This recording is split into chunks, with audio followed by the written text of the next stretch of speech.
I became president in 2009, and I think I'm only the second president homegrown in Victoria, which is a bit surprising. We're probably the biggest synod, and Davis McCackey was the first president. Jill Tabart, of course, from Tasmania, was president and is now part of the Vic Tas Synod, but I think I'm only the second Victorian in 30 years. That doesn't help Al. We would invite Al, who will be the President of the 12th Assembly, the 12th President of the Uniting Church in Australia, to address the Assembly. Thank you, Al. President, members of the Assembly, thank you so much for your confidence that, that with God's help I can offer useful leadership to the Church in this capacity.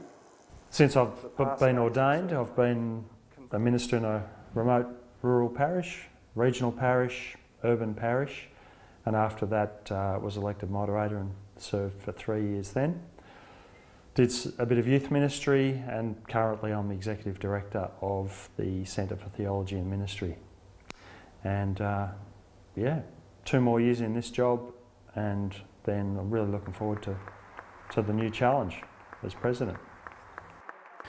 The President is the national head of the Uniting Church, so basically the President chairs the meetings of the Assembly and the Standing Committee, but primarily reminds the Church that it's a national church, and the President also speaks the Uniting Church's position into the public space.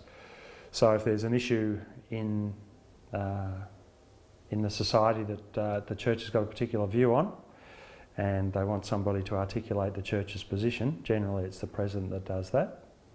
Also, the Uniting Church has a lot of ecumenical relationships with other churches in Australia, so the President would meet with the heads of other churches from time to time, heads of other faiths, basically keep those relationships alive at the highest level.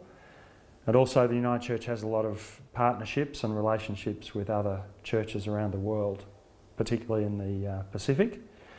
So if there's a visit to be made, generally it's the President who represents the Uniting Church in those areas.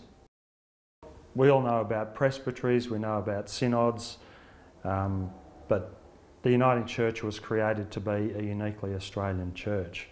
So we have to work pretty hard to look a bit broader than our local congregation, our local area, even our local state, to address the sort of issues that come onto the national stage. So the Assembly coordinates that sort of presence. The President has a role in wider international justice sort of issues, mainly through our partnerships with other churches.